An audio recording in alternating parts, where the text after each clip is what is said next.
Magandang araw mga kababayan, magandang araw sa ating lahat. Kumusta po kayo?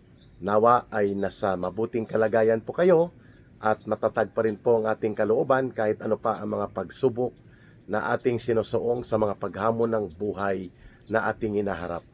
Maraming salamat sa inyong pagsubaybay at pagsuporta at patuloy na pagmamahal sa ating Ka Eric Celis YouTube channel at sa ating mga programa ni Ma'am Lorraine Maribadoy na Bigwas ng Agila. Of course, hindi ko po maaabot ang mga audience share na ito, ang mga subscribers at mga pag-views ng aking mga videos kung wala po kayo. Kaya maraming salamat muli sa inyong patuloy na panonood, pag-share, pag-promote at pag-campaign.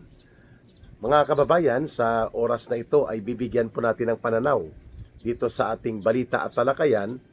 Ito pong baluktot at hindi magandang naging deklarasyon o naging desisyon nitong so-called ICI na binuo nila Marcos, no? Itong Independent Commission for the Infrastructure daw.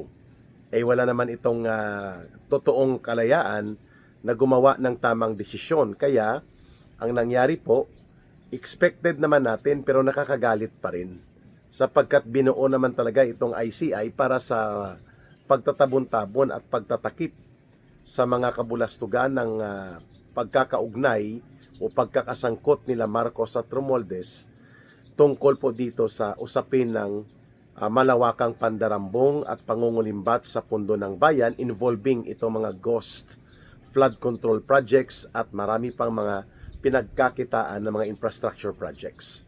Dineklara po ng ICI nitong inutil at palpak na ICI na walang sabit, walang kaugnayan di umano si Martin Tambaluslos at sila Sandro Marcos hinggil sa pagkakasangkot sa kanilang mga itinuturo sa kanila na anomalya sa mga flood control projects na ito. Siyempre walang maniniwala dito sapagkat malinaw naman po, kay Sandro Marcos alone, hindi bababa po sa mga 20 billion pesos worth of projects.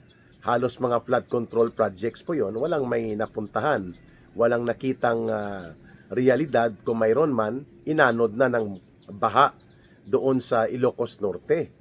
So mantakin mo kung yan po ay mahigit 20 billion pesos na mga proyekto in the last 3 years na ang tatay niya ang presidente at nagagamit niya ito as access, edi syempre mga mahigit kulang-kulang sa 4 billion pesos din ang kinita ni ni Sandro Marcos. Kung ang pagbabatayan, yung rule of thumb, pag sinabing rule of thumb, ito po yung kalakaran sa SOP, 25% at the minimum, kinakash advance po yan sa mga contractors at sa mga kung sino man ang pinagbebentahan o naging kasabwat sa proyekto. No, yan din ang ibinulgar ni Ginoong Saldico, mga kababayan. Kung papaano po naging malinaw sa bahagi po ng ating mga mamamayan sapagkat pinatotohanan ito ng mga diskaya. Kay Martin Tambaluslos alone, according doon sa deliberation sa Kongreso na pinahayag nitong Caloocan Congressman na si Congressman Igay Erese, umaabot po sa mga 42 billion pesos ang mga proyekto ni Martin Tambaluslos at malinaw na ito'y pinagkakitaan din. So kung 42 billion pesos yan on his part, aabot po yan sa mahigit kumulang ang 1/4 niyan, minimum ito ay hindi bababa po sa mga 10 or 11 billion pesos ang kinita ni Martin Tambaluslos, no? According to the rule of thumb, batay po sa mga presentation sa mga nabubulgar kung paano pinagkakitaan at ginawang kaban ng pangungurakot itong mga proyektong ito. Sinabi nga ni Saldico, ang estimate niya sa deliveries niya kay Marcos at kay Romualdez, hindi bababa sa 56 billion pesos. So tama nga, no? Kung pinaghatian yung 56 billion kay Saldico pa lang, that means si Marcos at si Romualdez kumita ng mga 28 billion pesos. Sa loob po ng 3 budget cycle na yan, 28 billion pesos. Minimum po yun Kaya kung pagbabatayan itong computation na ginawa ni Ginoong Saldico, hindi po malayo sa katotohanan na umaabot nga sa between 28 hanggang 30 billion pesos or at the average 10 billion pesos ang kinikita ni Martin Tambaloslos at nila Marcos sa minimum ito sa mga pinagkakitaan at ginawang sindikato na mga insertions, allocables at iba pa. Subalit, ang ICI wala daw nakikita na anumang koneksyon kay Martin Tambaloslos, kay Sandro Marcos, at pati dito kay Bunuan, no? Si Bunuan itong naging kulukoy at tatarantadong DPWH Secretary ni Marcos, no? Na nagmamayabang na natapos na daw nila ang mahigit 5,000 na mga flood control projects all over the country at mayroon pang nakumpleto na ng mga 4,000, so 9,000 daw ang na-deliver nila na flood control projects, only to find out 80% nito ghost. Ibig sabihin, proyekto sa papel. Pero wala naman talagang aktual na delivery ng project. Sa Bulacan lamang, ang estimate na nawala na pondo dyan, mga aabot, mga kababayan, sa 72 billion pesos in 3 years. Kaya nga, paldo-paldo itong sila Engineer Henry Alcantara, sina Bryce Hernandez at ang mga taga-DPWH dyan sa Bulacan dahil sila po ang matador at tirador sa pagkatay ng pundo at pangungulimbat, no?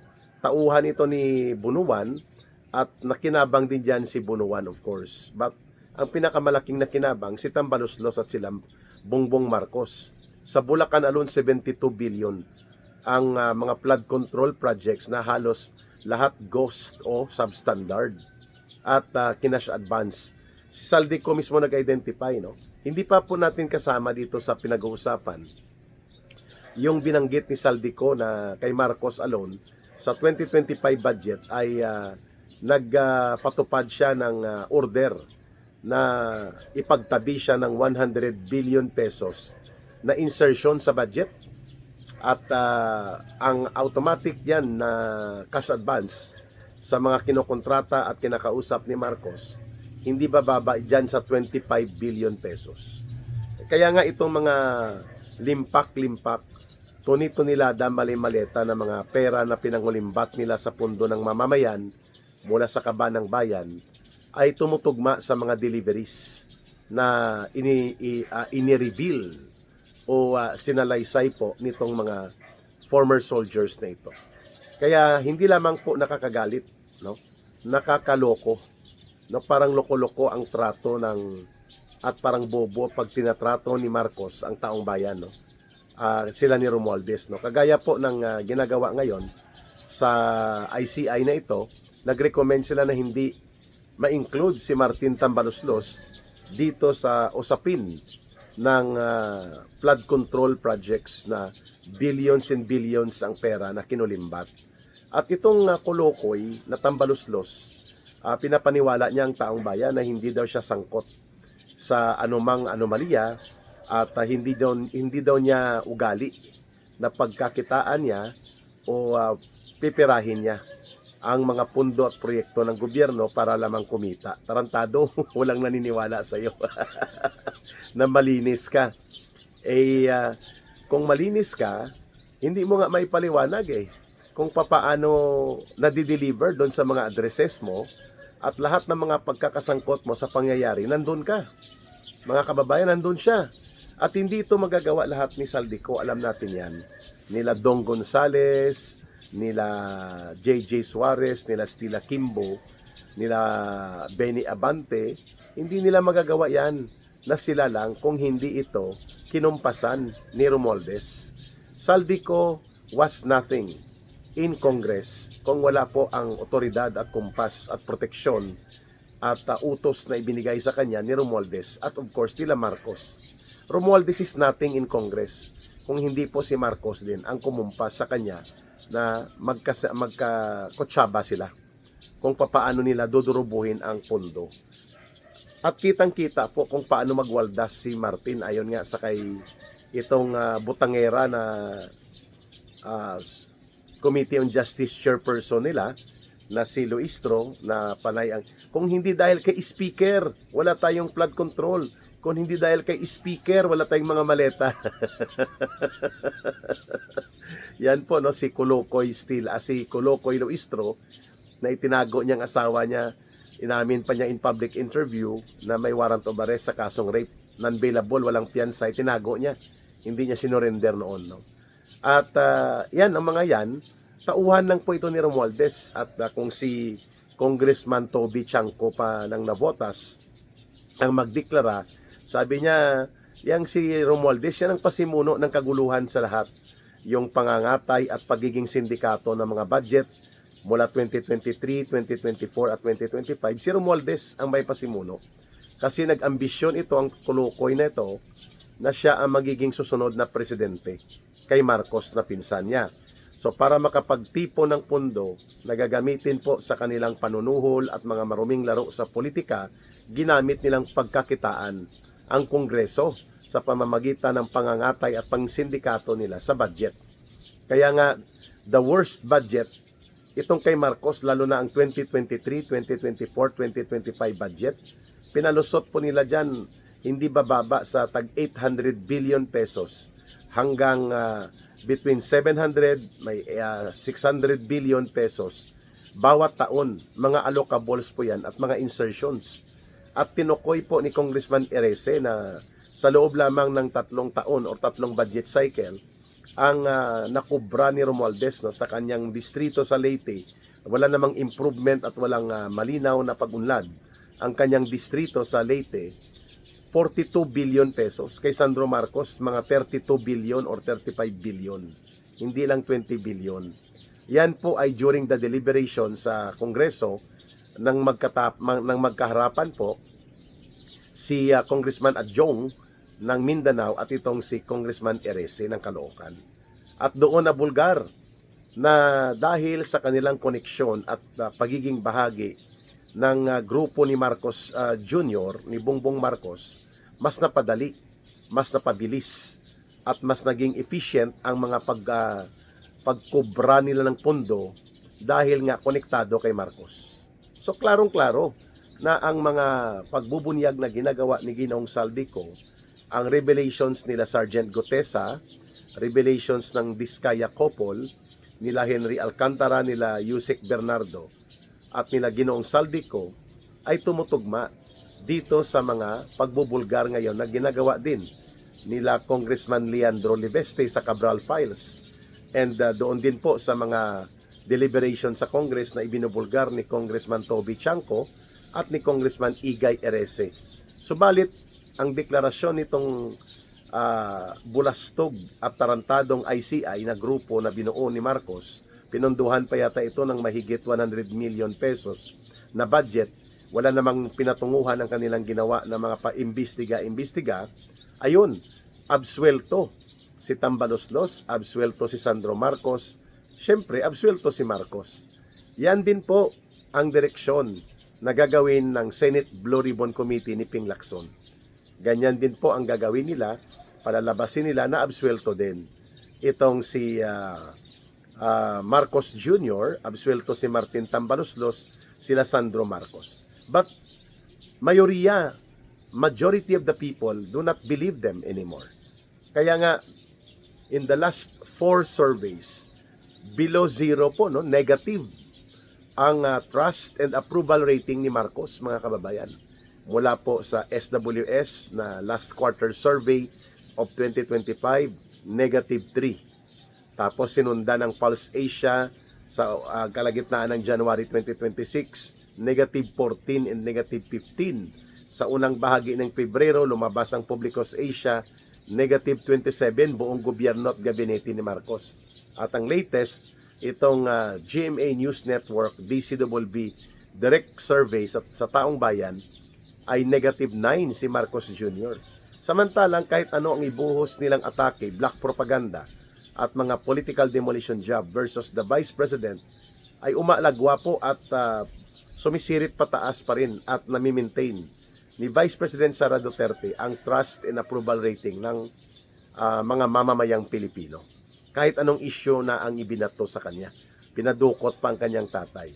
And ito pa ha, mga kababayan, binanggit din po ito ni Governor Chavit Singson na alam niya po na ang Ilocos Norte, isa sa mga nangungunang probinsya sa buong Pilipinas na may pinakamaraming ghost flood control projects at mga pinagkakitaan ng mga infrastructure projects. At kaninong probinsya yan? At sinong congressman yan? Si Sandro Marcos at si tatay niya taga dyan. Itinuro din po ni Saldico ang ganitong mga kalakaran nila, ni Marcos at nila Romualdez. And yet, Romualdez is trying to project himself like Marcos, what Marcos is doing, that they are innocent. Yan po ay detached from reality. Talagang ang tingin nila, maliban sa hindi na sila marunong mahiya, ang tingin nila sa sarili nila ay kaya pa rin nilang lokohin at kaya pa rin nilang linlangin ang taong bayan. Hindi na po pwede yun. This is just a matter of time. Maniningil na at maniningil ang mga mamamayan. Sapagkat kitang-kita po ng mga mamamayan na ang nagpalabas ng mga pondo, ang gumawa ng budget, ang nag-aproba ng budget, at nagmaniobra sa budget, at nagpa-release ng mga pondo na ginawa nilang allocables, insertions, at mga pinagkakitaan, si Marcos at si Romualdez. There will be no Saldico, there will be no Stila Kimbo, itong mga sila Dong Gonzales, itong gang of 4 or gang of 6 plus 4 na sindikato sa Kongreso, mga contractors na ito, kung hindi po pinamunuan ni Marcos at Romualdez ang ganitong uri ng kalakaran na gawing sindikato ang tatlong budget cycle, 2023, 2024, 2025. At ang pinakamalaking pinagtaguan nila ng sindikato nila, yung mga unprogrammed appropriations na ang nagpapalabas niyan, si Marcos. At siya na nakakapagpa-release at dyan po ang may pinakamaraming flood control na pinalusot.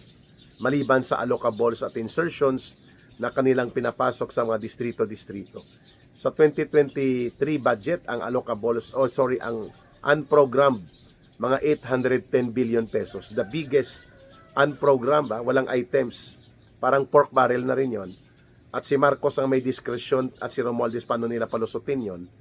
Umabot ng 810 billion pesos. And then sinundan ng mga 700 billion sa 2024, sa 2025 mahigit din sa 500 billion.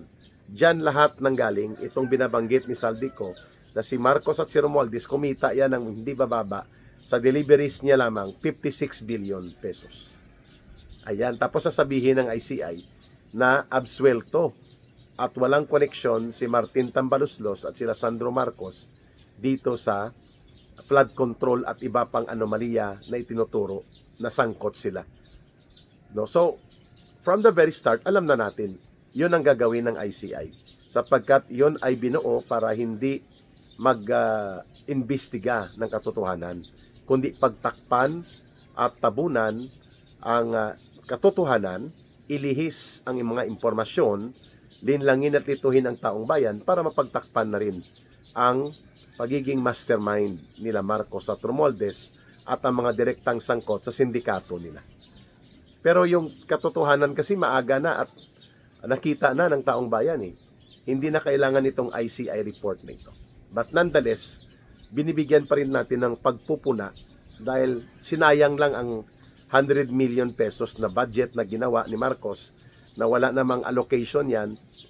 Saan niya kinuha yung 100 million pesos, hindi na ipaliwanag dito sa halos mga 6 na buwan din or 7 buwan na nag-operate itong bogus at puro kalokohan na ginawa ng ICI o ang Independent Commission on the Infrastructure di umano.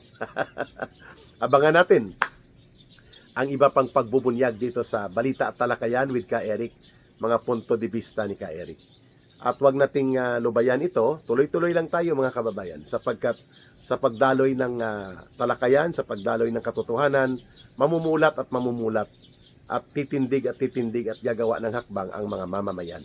Yan po ang nangyayari sa kasaysayan natin. Magtiyaga lang tayo at magiging consistent. Okay? Sa nais tumulong po sa ating advocacy center na Bangon Sambayanan People's Movement na pinamumunuan po ni Ka Eric for good governance and anti-corruption, anti-plunder campaign, you can send your support 1 peso, 2 pesos, 5 pesos, 10 pesos will do sa GCash line na 0916-308-7710. Uulitin po ni Ka Erika ang numero ng GCash at ng support line 0916-308-7710. Ruhilda Celis po ang pangalan, kay Langging po yan. At para walang scam at alam natin na dyan po papunta yan sa Bangon Sambayanan Advocacy Center or Bangon Sambayanan People's Movement. Mahalin po natin ang bansang Pilipinas. Walang ibang magmamahal nito kundi tayo ring mga Pilipino. Para sa Diyos at sa Pilipinas nating mahal. May God bless everyone and may Allah will be with those who are Muslim brothers and sisters. Maraming salamat po muli. Bye for now. Ito po si Ka Eric.